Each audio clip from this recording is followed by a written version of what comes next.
Welcome to Rita's Kitchen. I've decided we're going to do something different this week, which is a dessert, apple and strawberry cobbler. But first thing first in Rita's Kitchen, what must you all do? Wash your hands. When washing your hands, first thing you want to do is wet them, put a little soap, lather them up, go up your arm a bit, back down your hands, in between your fingers, up underneath those nail beds, because what you're trying to do is capture all germs when working with food. If that don't work, do the happy birthday song for 10, 15, or even 20 seconds will do.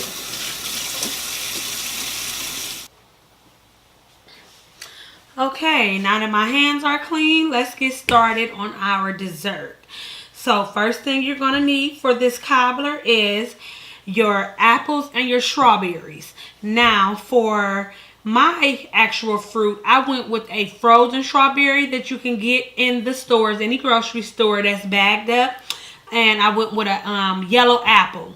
So then to go in it, I'm going to actually, instead of using an apple juice or orange juice to make the actual, you know, the liquids, the juice, all that good gooey stuff, I'm going to actually use a wine. I really think it tastes really good. So we're going to go with a wine tonight. And this is the Beach House, a wine by Douglas Green. And it tastes really good. It's made with cherries and strawberries and all different types of fruit.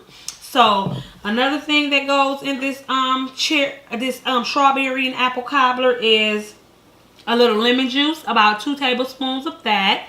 We're going to go with a little lemon flavoring, about a half a tablespoon of that, because it's very, very potent and it's going to come through really good. You want to do some vanilla extract. I'm going to do about 3 tablespoons of that. And I'm going to sprinkle some cinnamon in, maybe about a tablespoon. You don't want, and even under, because that's pretty hefty for a bit of cinnamon. Cinnamon is very, very strong in flavor. I'm going to use some brown sugar, about 1.5 cups of that, about a cup of granulated white sugar. And then to actually get my cobbler to where it's binding together, I'm going to do a slurry, which is flour and water to bring it to a thickening. Now I know, you know, we all are used to making our crust from scratch. No, not this year, not right now. We're going to get straight to the point. Go to the store, get you some pie crust that's by a Pillsbury Doughboy, you know, a great value, any type of brand you feel that your pocket could handle. The pie crust from the store is just as good, and it's really, really flaky. So I'm going to spray my pan down with a little coating oil so my crust will not stick. And we're going to get started with actually laying it in the actual pan. I'm going with a deep lasagna pan, and that's because I don't want to wash any type of dish this holiday. When it's done, it's done. It's going straight to the garbage. So what I did was I laid pie crust and I actually sprinkled a little flour first so I can work it and allow it to become room temperature, and just spread it a little bit wider if you want to go around it like a pie shell, but actually a piece of crust just to widen it out a little bit more. And it makes it a bit easier to cover your pan. So that's what you're looking for. And you just want to drape it in your pan.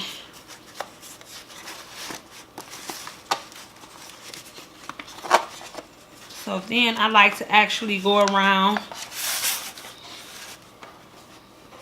the edges of the shell, as much of the actual pan, excuse me.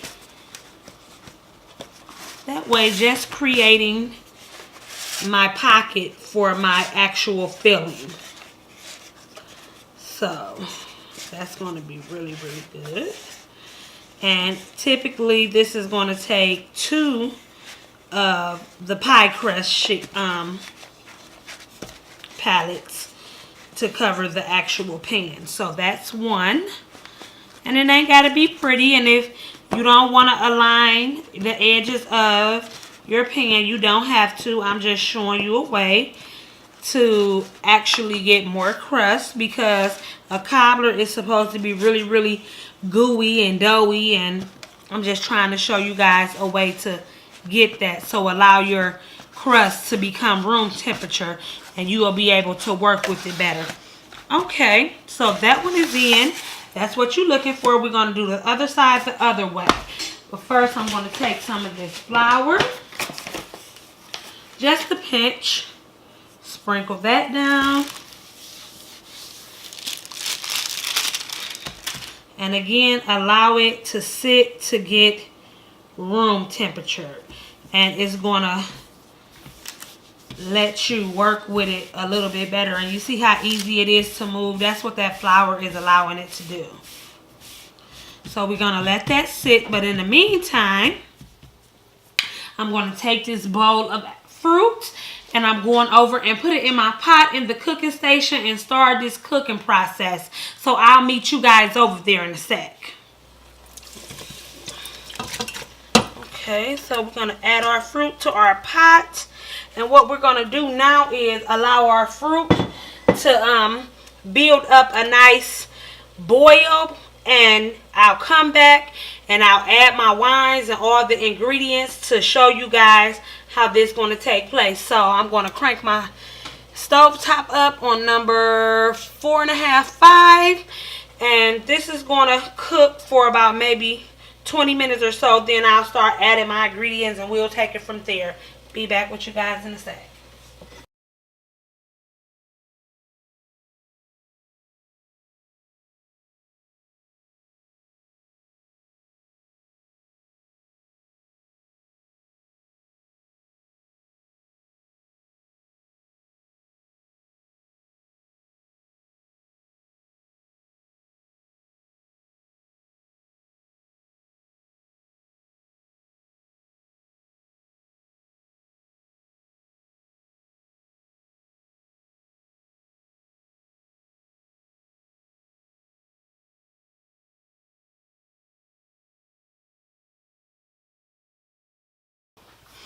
Okay, now that I got my fruit on cooking and getting ready for the ingredients to get added, I decided to go ahead and add the other shell to the pan so I can show you guys the look that you're going for completion of the bottom layer. That's what you're looking for. Now, what I like to do with pre-made crust, when I make cobblers or anything with a pre-made crust, I actually like to bake it off for at least 5 to 7 minutes before actually adding my filling. That way, when I add my filling and allow it to bake, the top layer is going to get done, but also you're going to get that flakiness and that done taste from the bottom versus that doughy taste. So that's what we're going to do. We're going to bake this off at most 7 minutes. Let it take it out the oven and allow it to cool before putting the actual filling in. Okay, I have brought my fruit to a boil. You see it has actually boiled off its own juices. So now I'm going to go ahead and add about maybe 4 to 6 ounces of this beach house wine. Okay.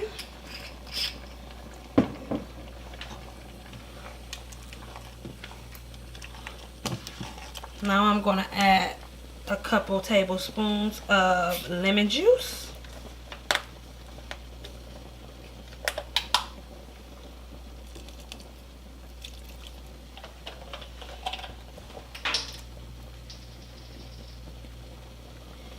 Now I'm going to go ahead and add a couple shakes of cinnamon.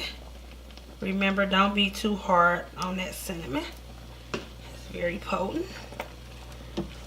You want to stir that cinnamon around as soon as you put it in too, because it'll become a little clump if you don't. So, got that. That smells good. Now we're going to add a little lemon extract.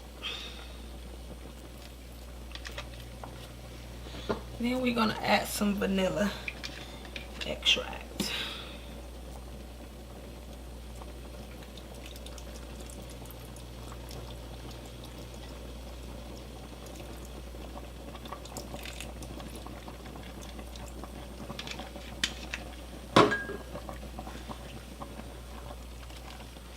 Stir that around.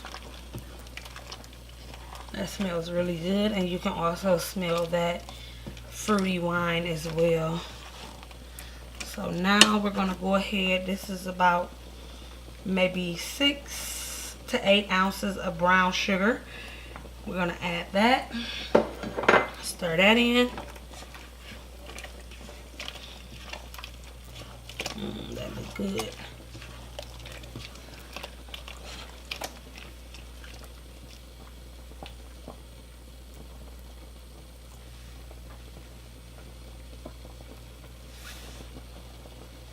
The crust.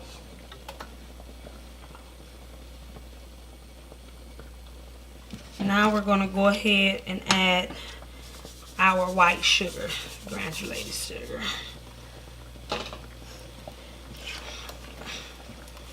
Now, as far as with your sugars go, I told you guys how much I was using. I'm going to taste it and make sure that that sweetness is there. If you think you may need a little bit more according to your palate, go ahead, because at the end of the day, this is your dessert. So it's my recipe, but you want to own it.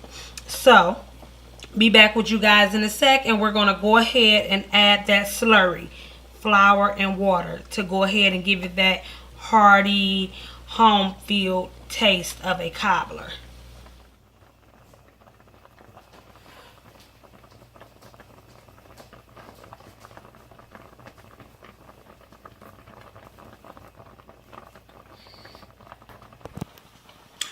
Okay, so now I've showed you guys the fruits. They're boiling, and they're actually got the ingredients in it and coming to a great taste. That wine is really good in there. That sugar, that lemon, everything is just tasting really great. So now I want to show you guys how to do a slurry to bring your cobbler to life. So this is 2.5 ounces. I'm going to use that. Maybe another ounce. So 3.5 ounces. I'm going to take a little water. And you don't want to make it very loose, but you want to make it movable. So you will be able to gauge how much you're pouring in to actually get your filling thickened.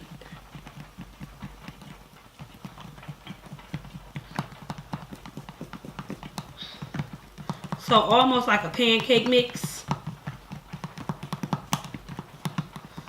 And that's what you're looking for to go ahead and add in your filling. And depending on how big your pan is, this is nothing but a half a pan. And all this is doing is gelling everything together, and it's going to become gel-like. And when it cools, it's going to be nice and gooey, and it's going to be really good. So now I'm going to go back over to the cooking area and add this to the filling. I'll meet you guys there. Look how beautiful this mix is. I actually should have named this pink champagne. This is very pretty. So now we're going to go ahead and add our slurry to our filling. Now you want to stir as you add. Because the more you stir, the thicker it's becoming. As you guys see, it's becoming stiff to the stir. And actually, that's what you're looking for. I'm going to suck the rest of that up. So I made the perfect amount. And if you make it a little too thick, all you got to do is add a little more of your wine or your juice, because you don't have to use wine. Okay, so now this filling is actually ready for our crust.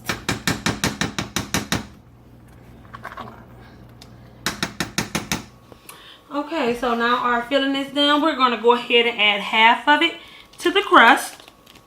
And I'm only adding half because, see, with a cobbler, you want it to be nice and doughy.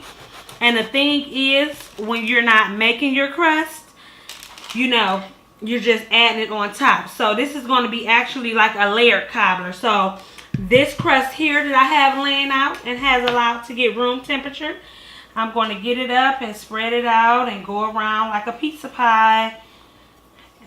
Just stretch it out a little bit. That's that. Take you a knife, cut it into some strips. They don't have to be thin.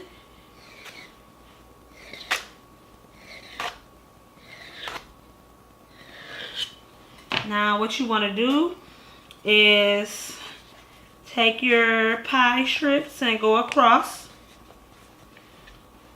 your cobbler.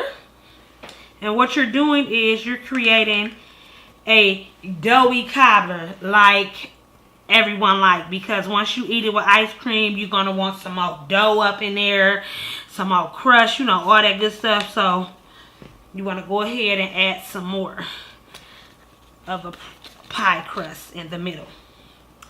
So that's just adding some good texture to the middle. It don't matter how it look. Nobody's going to see the middle. So now I'm actually going to pop this back in the oven for another 7 minutes and allow that crust to get a little done. So when you bite into it, it's no gooey. It's a flaky crust all the way through. Be back in 7 minutes. Okay, so now I've allowed my crust, my middle layer, to cook just a smidgen. So I'm going to go ahead and add the rest of our cobbler filling on top. And then we're going to go ahead and top it off with the rest of our crust. And in the meantime, in between time, I took the time to actually cut down my pie crust into strips, into little layers, so I can layer it on top. So you guys can layer you however you want. I just go however my hand takes me. I'm not a dessert expert, but it will taste like I'm an expert. Okay, now I'm done crusting my way. So now we're going to go ahead and dust the top with a little granulated sugar and cinnamon. Now you could use either some egg wash or a little bit of cooking spray. It'll do the same either way.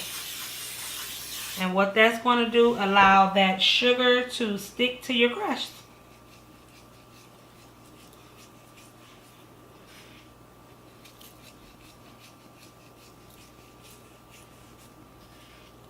You can put as much as you want. Okay, and we're going to pop this in the oven until the crust is nice and golden and brown. And that shouldn't take no longer than maybe 20 minutes or so. Be back with my finished product. Apple strawberry cobbler. Apple strawberry cobbler. Voila.